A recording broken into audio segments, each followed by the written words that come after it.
Sir నా పేరు రఘునాథ్ రెడ్డి, మాది అన్నమయ్య జిల్లా తంబాలపల్లి తోలాక బి కొత్తకోట మండలం గుడిపల్లి పంచాయతీ, గుడిపల్లి మాది. ఫస్ట్ నేను సాలారు మొక్కలు ఒక 18,000 పూడ్చాను. ఒక 2.5 ఎకరా ఉంటుంది.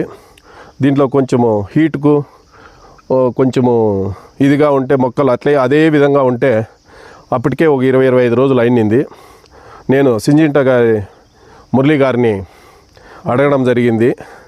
నాకు సజెషన్ ఇచ్చినాడు.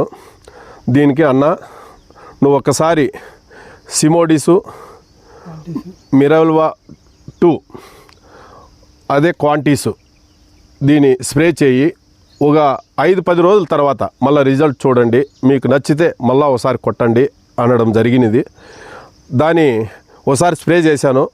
ఒక 8-10 రోజుల తర్వాత చూస్తే మనసుకు ఏదో కొద్దిగా పర్వాలేదు, ఇది బాగానే తోట ఇంప్రూవ్మెంట్ అయింది అని చెప్పి మళ్ళీ ఒకసారి స్ప్రే ఇచ్చాను. దానివల్ల ఈ విధంగా పర్వాలేదు, తోట కొంచెం ఇంప్రూవ్మెంట్ అయింది. పిండి పట్టడం కానీ కాయ పెట్టడం కానీ పర్వాలేదు. ఈ విధంగా ఇదైంది. దీనివల్ల రైతుకు మంచి ఉపయోగం ఉంది. మీరు కూడా ఒక 25 నుంచి 35 రోజుల మధ్యలో ఒక స్ప్రేయింగ్, 40 నుంచి 45 రోజుల మధ్య ఒక స్ప్రేయింగ్ చేసుకుంటే బాగా ఇంప్రూవ్మెంట్ అవుతుందని నేను ఆశిస్తున్నాను. రైతు సోదరులకంతా ఇది ఒక సూచనగా చెప్తున్నాను. Thank you brother.